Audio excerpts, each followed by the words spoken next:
이란성 쌍둥이가 어머니의 장관에서 서로 대화를 나눕니다. 여동생이 오빠에게 말했어요. 난 말이지 태어난 후에 다른 삶이 있다고 믿어.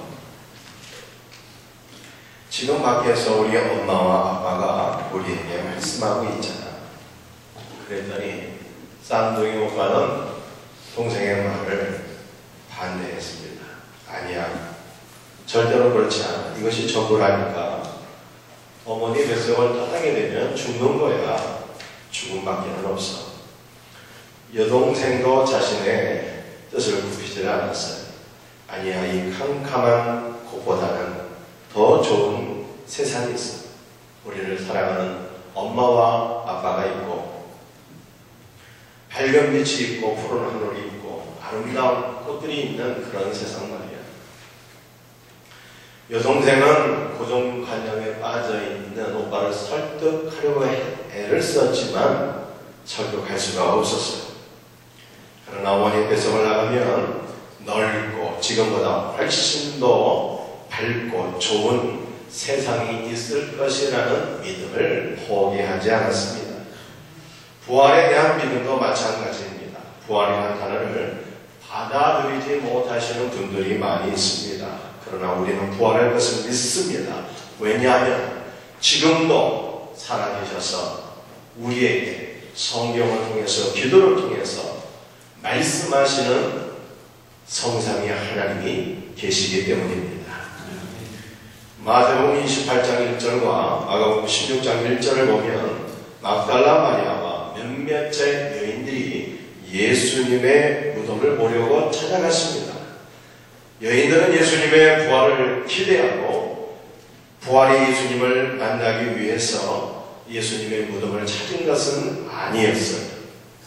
유대인들은 장례식 때 시체의 향품을 발라서 시신이 빨리 부패하거나 지독한 냄새가 나는 것을 방지하기 위해서 향품을 바르곤 했습니다. 그러나 예수님의 경우는 안식을 전날 금요일 오후에 돌아가셨기에 아리마대 사람 요셉과 몇몇의 여인들은 안식일을 지키기 위하여 시신의 향품을 바르지 못한 채 성급하게 장례를 치루었습니다.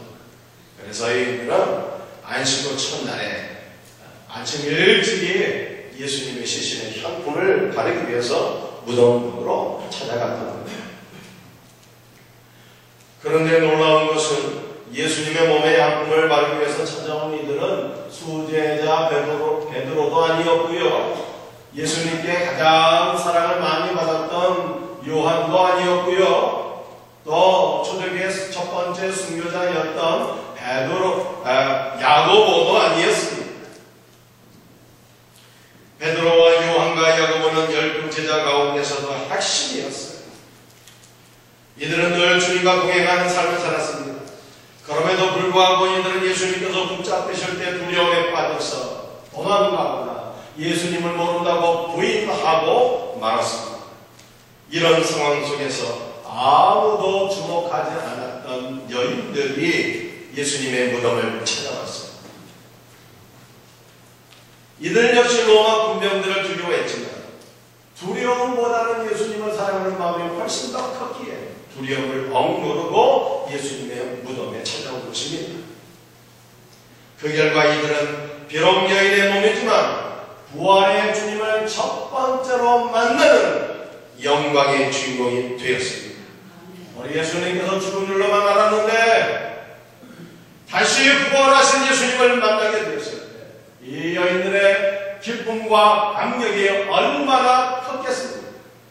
결국에 주님을 사랑하는 자들이 주님을 만나게 되고 주님을 사랑하는 자들이 주님의 사랑을 받게 되고 주님을 사랑하는 자들이 주님의 은혜를 경험하게 되고요. 주님을 사랑하는 자들의 심령 가운데 기쁨과 감사와 감격이 충만해지는 거예요.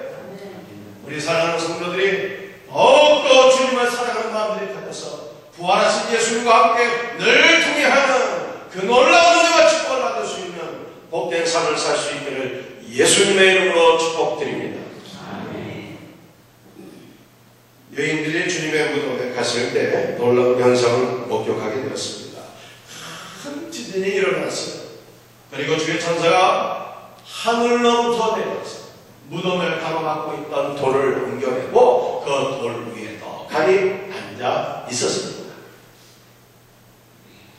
큰 지진은 예수님이 십자가 달려 운명하셨을 때도 일어났습니다. 큰 지진과 천사가 하늘에서 올라와서 무덤문을 막고 있던 돌을 굴려낸 이 두 가지 사건은 성과 하나님의 신적 개입을 의미하고 있습니다. 그만큼 예수님의 죽으심과 부활이 영적으로, 구속적으로, 우주적으로, 종말론적으로 가장 중요한 사건이라는 거예요. 하늘로부터 내려온 천사는 원래 마리아에게 수태고를 했던 그 천사였어요. 아, 처녀가 잉태하여 아들을 낳으니 이름을 예수라 하라.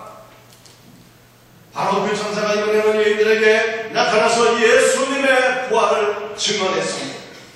십자가에 못 박히신 예수를 너희가 찾는 줄을 내가 아노라. 그가 여기 계시지 않고 그가 말씀하신 대로 살아나셨느니라. 와서 그가 누우셨던 것을 보라. 천사의 증언대로 예수님은 죽은 지 3일 만에 다시 살아나신 것을 믿으시길 바랍니다. 미국에서 선교사 한 명이 인도로 파송받아서 선교 사역을 하게 되었습니다. 그 선교사 이름이 스탠리 존스였어요. 그가 한 번은 길거리에서 많은 사람들에게 복음을 전하고 있었습니다. 그 말씀을 듣고 있던 모슬림 한 사람이 퉁명스럽게 이렇게 말을 건넸습니다. 여보세요? 우리가 믿고 있는 이슬람의 그 위대한 선지자 마호멧은 실제 역사적으로 실존했던 인물입니다. 그 증거가 바로 그의 무덤 아닙니까? 그의 무덤이 지금 메카에 있단 말이요. 그런데 당신네 예수의 무덤은 어디에 있는 것인가? 무덤이 있습니까? 그가 역사적인 실존 인물입니까? 그러자 스탠리 존스는 기회다 싶어 이렇게 대답했습니다. 아, 그래요? 그런데 우리 예수님의 무덤도 있습니다. 그런데 그 무덤은 지금 텅 비어 있죠. 왜냐하면 우리 예수님은 다시금 부활하셨기 때문입니다. 이 말에 무슬림 신자는 아무 대꾸도 못하고 가버렸습니다. 예루살렘에 가보면 골고다 언덕과 무덤을 기념하여 세운 성묘교회가 있습니다. 그 교회당 안에는 예수님의 기념 묘소가 있어요. 그런데 거기에는 예수님의 시체가 없습니다. 왜냐하면 예수님이 다시 살아나셨기 때문이죠. 예수님의 부활은 역사적인 사건입니다. 로마서 1장 4절 같습니다. 성결의 영으로는 죽은 자들 가운데서 부활하사 능력으로 하나님의 아들로 선포되셨으니 우리 주 예수 그리스도십니다. 성부 하나님은 전능하신 능력으로 아들 예수 그리스도를 죽은 지 3일 만에 다시 살리셨습니다. 그리고 예수님의 부활을 통해서 우리들에게 이와 같이 선포하셨습니다. 예수는 죄 없는 나의 의로운 아들이다. 예수는 너희에게 죄사함과 영생을 주기 위하여 십자가에 달려 죽은 나의 아들이다. 그러기에 예수를 내가 다시금 살리노라. 예수님의 십자가의 죽음과 부활을 통하여 초대교회의 신앙이 성립되었고 그 신앙이 고백되었습니다. 초대교회 성도들의 신앙 고백이 무엇이었겠습니까? 예수님은 우리의 죄를 위하여 죽었다가 다시 살아나신 하나님의 아들입니다. 그분만이 우리의 유일한 구원자가 되십니다. 이것이 초대교회 성도들의 신앙 고백이었어요. 이 신앙 고백이 오늘날 우리 생명샘교회 모든 성도들의 신앙 고백이 될 수 있기를 예수님의 이름으로 축복드립니다. 예수님의 부활이 역사적인 사건이 아니라면 기독교는 무너지고 맙니다. 그래서 유대교의 대지선들과 각종 이단들이 기독교를 무너뜨리기 위하여 예수님의 부활을 부인하는 많은 이론들을 만들어내었어요. 도난설, 예수님의 제자들이 예수님의 시체를 훔쳐간 것이다. 환각설, 여인들이 한 것을 보았다. 조작설, 꾸며낸 얘기다. 가사설, 예수님께서 잠시 기절했다가 정신이 깨어난 것이지 그가 죽었다가 살아난 것은 아니었다. 무덤 오인설, 여인들이 무덤을 잘못 찾아간 것이다. 등등 얼마나 헛된 이야기들이 많이 있는지 모릅니다. 그러나 예수님의 부활은 역사적인 사건인 것을 믿으시길 바랍니다. 워터게이트 사건은 1972년에서 1975년 사이에 일어난 사건입니다. 미국의 닉슨 행정부가 베트남전에 대한 반대 의사를 표명했던 민주당을 저지하는 과정에서 일어난 권력을 남용해서 도청한 사건이었죠. 이 사건으로 닉슨 대통령은 미 하원 사법위원회에서 탄핵안이 가결된 지 4일 만에 대통령직에서 사임하게 되었습니다. 이로써 닉슨은 미 역사상 유일하게 임기 중에 사퇴한 불명예스러운 대통령이 되고 말았어요. 닉슨의 핵심 참모 중 하나인 찰스 폴스는 당시 세상에서 가장 큰 권력을 가졌던 우리도 거짓말을 3주 이상 지켜내지 못했다, 이렇게 고백을 했습니다. 닉슨의 거짓말이 전세계 최고의 권력자인 닉슨의 거짓말이 3주를 가지 못했다는 거예요. 그렇다면 우리 한번 생각을 해봅시다. 예수님의 부활이 사실이 아니라 누군가 꾸며낸 거짓말이라면 기독교가 2000년 동안 그 거짓말을 기초로 해서 기독교가 2000년 동안 유지가 될 수 있었겠습니까? 전세계 예수님의 죽으심과 부활을 믿는 자들이 20억이 넘습니다. 과연 이 많은 사람들이 잊지도 않은 그 새빨간 거짓말 때문에 2000년 동안 예수님을 믿을 수가 있겠습니다. 예수님의 죽으심과 부활은 역사적인 사건입니다. 예수님은 우리 모든 죄인들의 죄를 지고 십자가에서 운명하셨습니다. 예수님은 또한 저와 여러분에게 의로움과 영생의 복을 주시기 위해서 다시 살아나셨습니다. 하늘에서 내려온 천사는 여인들에게 빨리 가서 제자들에게 예수님의 부활을 알리라고 했습니다.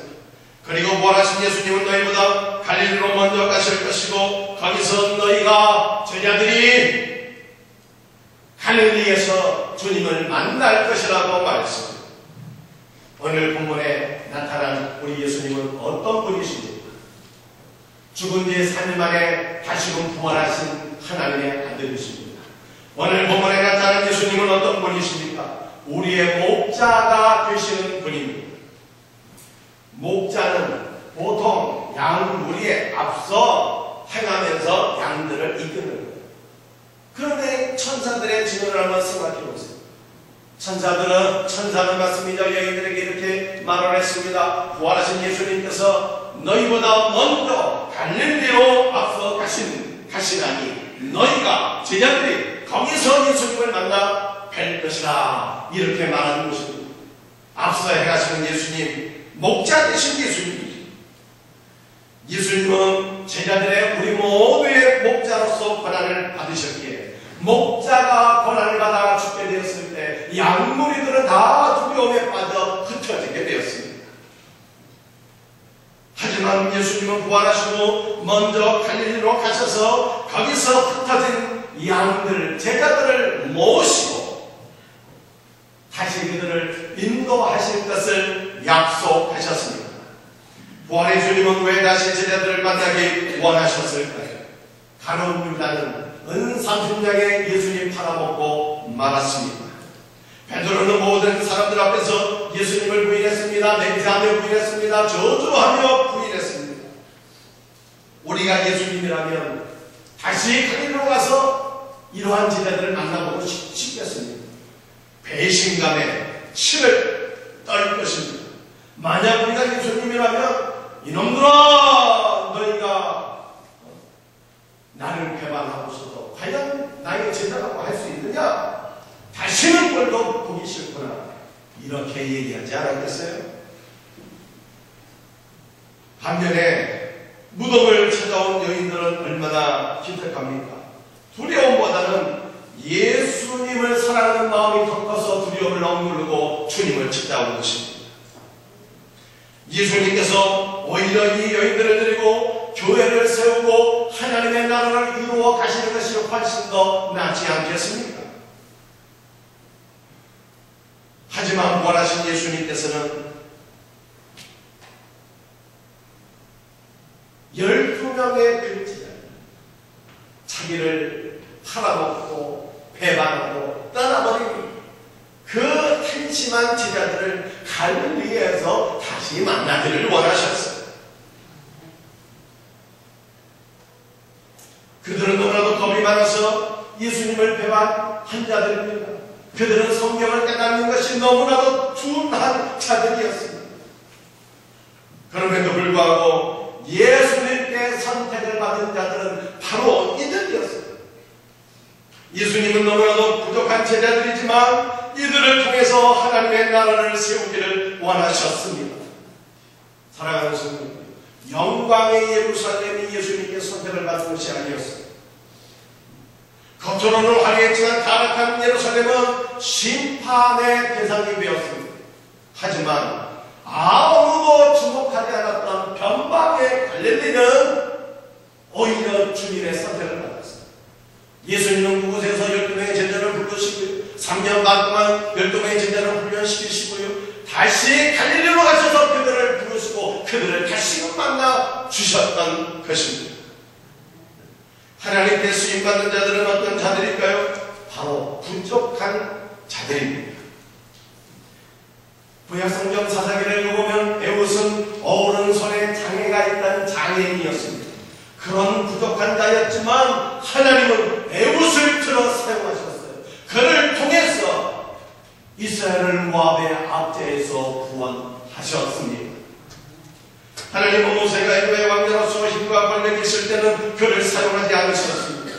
하나님은 모세가 왕자의 지위와 권력과 천금을 다 잃어버린 80세의 나이에 그를 부르시고 그를 통하여 출애굽의 위대한 역사를 이루셨습니다. 바울은 육체에 가시가 있었던, 육체적으로 너무나도 연약했던 사람이었습니다.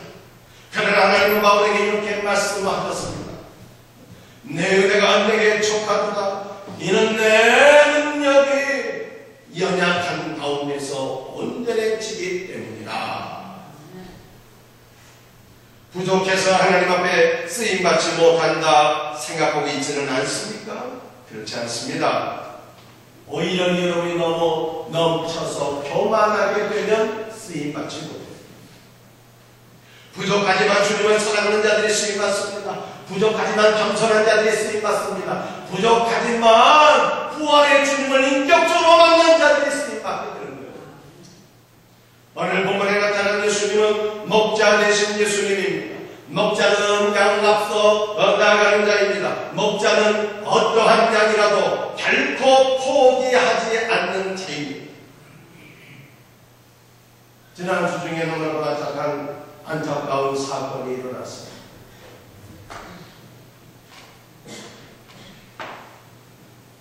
세월호로 인해서 수백 명의 안타까운 생명이 사상하게 되었습니다. 선장의 승객들을 포기하고 버린 사건은 결코 용납받을 수 없는 일입니다. 지도자는 어떤 사람입니까? 지도자는 책임지는 자예요. 지도자는 결코 포기하지 않는 자가 지도자입니다. 우리의 목자 되신 예수님, 우리의 지도자가 되신 예수님은 자신을 배반한 베드로까지라도 포기하지 않으셨습니다. 부활하신 예수님은 먼저 갈릴리로 제자들을 앞서 가셨습니다. 그리고 자신을 배반하여 떠나버린 베드로를 만나주셨습니다. 그리고 베드로에게 사명을 맡겨주셨습니다. 요한의 아들 시몬아, 내가 이 모든 사람들보다 나를 더 사랑하느냐? 주님 그러하리라. 내가 주님을 사랑하는 것을 주님께서 아시나이다. 주님 말씀하시죠? 내 어린 양을 먹이라, 내 양을 치라 말씀하셨습니다. 하나님은 우리가 주님을 배반했을지라도 계속 배반자의 자리에 머물러 있는 것을 원하지 않으십니다. 회개하고 돌아오기를 원하십니다. 회개하고 돌아오면 주님께 귀하게 쓰임받는 거예요. 똑같이 배반했지만 베드로는 주님의 음성을 듣고 회개하고 돌아가게 되었을 때 초대교회 위대한 사도로 쓰임받는 복을 받게 되었어요. 안 돌아가게 되면 어떻게 될까요? 유다처럼 버림받게 됩니다. 똑같이 배반했지만 주님께로 돌아가지 않았던 가룟 유다는 자살로서 그의 인생을 비참하게 끝내고 말았습니다. 목자의 사랑은 결코 포기하지 않는 것입니다. 그 누구도 포기하지 않는 것이 예수님의 사랑이에요. 그래서 주님께로 돌아가기만 하면 다 회복의 역사를 경험하게 됩니다. 당자는 아버지의 막대한 재산을 먼 땅에 가서 자기들과 함께 다 말아먹었어요. 그러나 아버지는 그 아들을 결코 포기하지 없었어요. 이제 돌아오나 저제나 돌아오나 날마다 그 밖에 서서 그 사랑하는 아들을 기다리고 있었어요. 아버지가 포기하지 않냐고 기다리고 있는 거. 아들이 마칠 때는 정신을 차리게 돼요. 아버지께로 돌아오게 되었어요. 돌아오는 아들 아버지가 어떻게 했습니까? 한 걸음에 달려가서 끌어안고 목으로 맡기고 입술을 맞추면서 아들의 모든 신동과 살을 다 회복해 주무셔야 됩니다. 사랑하는 성도들이여, 우리 하나님은 우리를 포기하지 않는 분이에요. 목자 되신 예수님이에요. 주님께로 돌아가기를 원합니다. 주님께로 돌아가기만 하면 여러분의 모든 삶이 다 회복될 것을 믿으시길 바랍니다. 여러분은 제자들처럼 혹시 하나님의 사랑에서 떠나 있지는 않습니까? 무엇 때문에 왜 떠나게 되었습니까? 우리 예수님은 에베소 교회 성도들에게 이렇게 말씀하셨습니다. 그러면 어디서 떨어졌는지를 생각하고 회개하여 처음 행위를 가져라. 만일 그리하지 아니하고 회개하지 아니하면 내가 네게 가서 그 촛대를 그 자리에서 옮기리라. 무엇 때문에 예수님의 사랑에서 떨어지게 되었는지 생각하고 깨닫고 회개해서 다시 주님의 사랑으로 돌아오라는 주님의 메시지. 주님은 결코 여러분을 포기하지 않습니다. 늘 기다리고 계십니다. 돌아가면 쓰임받는 거예요. 우리 주님이 우리를 포기하지 않으시는 그 사랑으로 여러분들 주님의 사랑을 실천하세요. 먼저 여러분 자신을 포기하지 마세요. 그리고 여러분의 남편을 포기하지 마세요. 사랑하는 아버지들이여, 여러분의 아내와 자식들을 포기하지 마세요. 여러분들이 포기하지 아니하고 사랑해주고 기다려주면 우리의 자녀들은 다 회복되고 부모의 품안으로 돌아갑니다. 여러분의 전도 대상자도 결코 포기하지 마시길 바랍니다. 주님의 사랑으로 살아가고 기도해 주세요. 그러면 그들도 주님 앞으로 돌아오는 회복의 역사, 부활의 역사가 나타나게 되는 것입니다. 이것이야말로 예수님의 부활을 믿는 우리 성도들이 현세에서 경험하게 되는 부활의 역사가 아니겠습니까? 이와 같은 은혜가 우리 모든 성도들에게 충만하게 되기를 예수님의 이름으로 축복드립니다. 우리 다같이 일어나셔서 찬송하시겠습니다.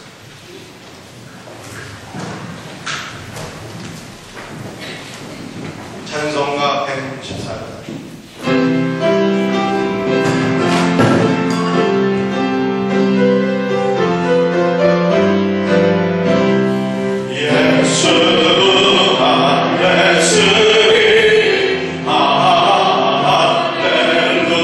할렐루야, 하나님 찬송하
건 딱 두 가지.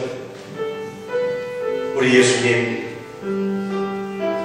우리의 죄를 짊어지시고 십자가에 돌아가셨다. 하나님의 능력으로 죽은 지 3일 만에 부활하신 부활의 주님이라는 거예요. 예수님 부활하심으로 초대교회 성도들의 믿음이 성립되고 고백되어 있어요.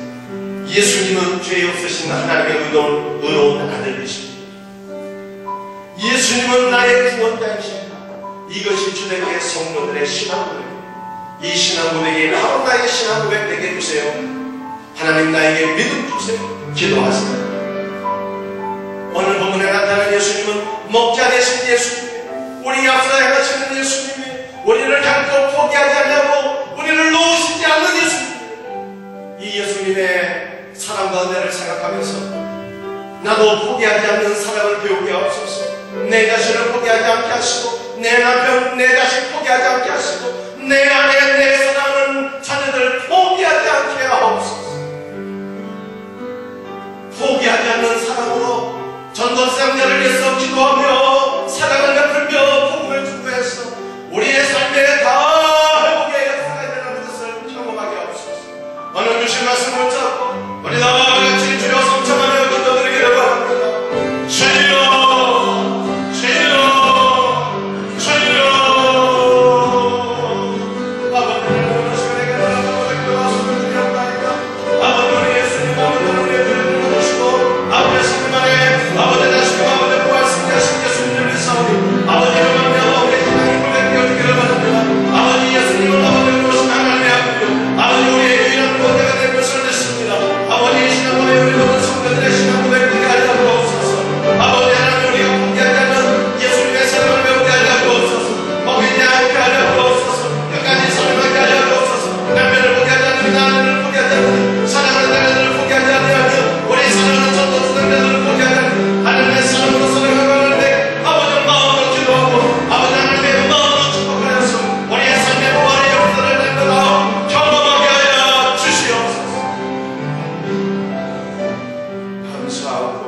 예수님의 이름 받들어 기도드립니다.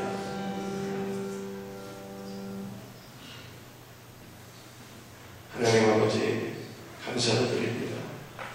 우리의 죄를 짊어지시고 죽으시고 우리를 의롭다 하시기 위하여 영원한 생명 주시기 위하여 부활하신 주님 감사와 찬송과 영광을 돌려드립니다. 아버지 예수님의 부활을 통해서 초대교회 성도들은 아버지 부활의 주님을 믿고 고백했습니다. 부활하신 예수님은 하나님의 아들이십니다. 부활하신 예수님만이 우리의 구원자가 되십니다.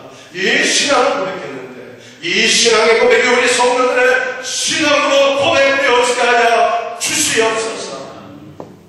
우리 예수님은 우리의 목자 되신 예수님을 믿습니다. 우리의 앞서 행하시는 예수님, 우리를 결코 포기하지 아니하시고 끝까지 사랑으로 기다려주시는 예수님을 믿사오니 포기하지 아니하고 기다려주시는 예수님의 사랑을 실천하게 하여 주옵소서.